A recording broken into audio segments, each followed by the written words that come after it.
რა თქმა უნდა 70 წლების მანძილზე ეს არ გაკეთებულა კომუნისტობის დროს, მოკლედ გაკეთდა საუცხოო რაღაცა.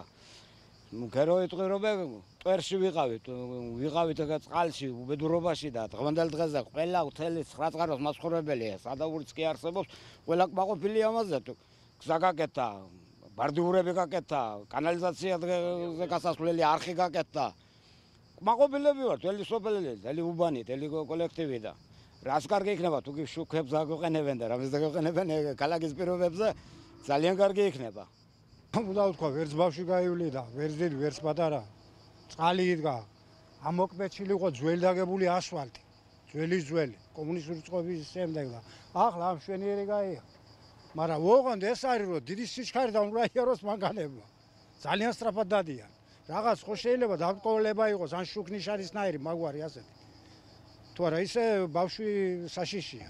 ძალიან სწრაფად დადიან. ნიშანი უნდა აუცილებლად შუქნიშანი. კარგია ყველაფერი. ტაში ვით გზა არის. ძირითადად ეს ობიექტი დაწყილია თითქმის 1 კვირია, მაგრამ ასფალტის სამუშაოები დაიწყო 4 დღეში. ანტოჩი ვასწავლეთ ძირაფენის სამუშაოებს, ვაგებთ ხუთიან სისქეს. ალბათ ამ ფენას დავამთავრებთ 3 დღეში. მერე დავიწყებთ კი ბოლომდე, ხო და დავიწყებთ მეორე ფენას, მაგრამ ამ ეტაპზე მე მგონი ჯერ უნდა გავაკეთოთ ზედა ქუჩები და მერე მეორე ფენას ერთიანად ვაპირებთ გადაგებას. მიმდინარეობს კვალითისა და 9 წყაროს დამაკავშირებელი ასფალტის გზის მოწყობა. აწარმოებს ფირმა ბორანი. დაფინანსება არის მუნიციპალური განვითარების ფონდიდან. ფონდის ეს არის 476.000 ლარის ღირებულების და შეერთება 9 წყაროს აგერ დასაწყისიდან კვალითში მიმავალ გზას დაუკავშირდეს და ექნება შემოსვლითი გზა კვალითს საავადმყოფოს და მიმდებარე იმას მეორე გზა იქნება ეს აქედან შემცვლელი გზა.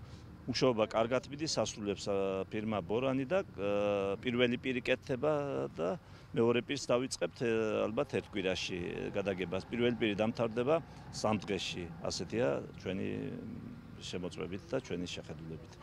კეთდება ხარისხიანად, ნორმების დაცვით და ხარისხის გათვალისწინებით ყველაფერი და პროექტის გათვალისწინებით.